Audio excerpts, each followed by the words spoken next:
An interesting call. Goldman Sachs has upgraded Caterpillar today to a sell. For more on this curious call, we're joined by markets reporter Adam Johnson. Yeah, Matt, it doesn't get better than this. Upgrading to a sell. They're upgrading. What's worse than that? To a sell. Well, apparently a conviction sell. So they still want to sell it. They just don't have quite as much conviction. That's the message. And here's what the call boils down to. It's really a call on commodities. They say that as the price of commodities goes up or go up, that the materials and energy segments of their business will do better. You know, remember, Caterpillar makes all sorts of equipment that's used to, for example, mine ore. They're the world's largest maker of earth-moving equipment. They are. Which is why I would have thought that the stimulus bill would have been so great, such a great infrastructure play.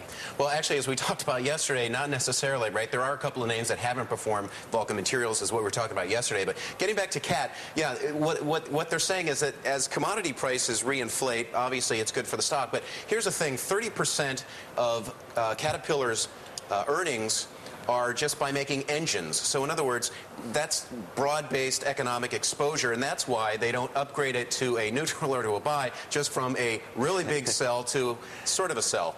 Are you pregnant or partially pregnant? It doesn't make any sense to me, you know? Shades of gray. Now, if you look at the earnings, what they're saying is earnings this year are going to be down 80%.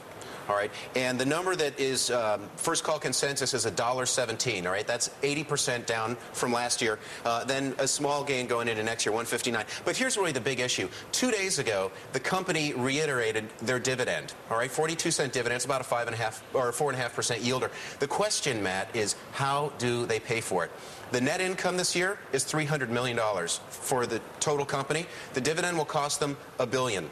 All right? It's tough, especially in an environment where so many people are cutting dividends. Yeah, that's right. So they're keeping their dividend to keep investors happy. So how do they pay for it? Debt. All right? They have a $6 billion revolver. It's a revolving credit line. This has caused S&P to put them on credit watch, effectively, negatively, saying they may downgrade the shares. And, you know, you can only borrow for so long before you have to make the money, and that's the concern.